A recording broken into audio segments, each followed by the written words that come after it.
مردم شرفمند بدخشانی از یکی از گوشه‌های بیشتاسای تاجیکستان عزیز ما، امروز اون واقعهایی که در سرزمین در ولایت وقتان‌های بدخشان کوهی با وقوع پیوسته ایستاده است باور که ما را در حیرت مانده ایستاده است. اینقدر دولت تنج و آسوده و آرام که در عرصه بین‌المللی عمر و نفوذ خود را دارد و امروز من نمیدونم مردم شرفمند بدخشان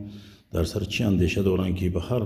اندیشه و گفتار و عقیده ها و رفتارهای گروه های متشکل جنایت پیشه که اون هدف های اونها نمیدونم با خدمت به یگان خواجگان خارجی است چه هدف دارند امروز واسه تنج آسوده آرام کشور رو یعنی ناآرام ساخته ایستادند. بیاید یک به خاطر بیاریم واقعه سال 1992 نه آنقدر دور است چی قدر مردم جان خود را از دست دادند. 150,000 جوان جان خود را از دست دادند. تاجیک یعنی که مقام گریزه را گرفت، در بدری و خواری و زاری را دید، کشتارها را دید، خانه سوزی ها را دید. بیاید شکرانه کنیم که چنین وطنی آزاد و آرام و تنج آسوده داریم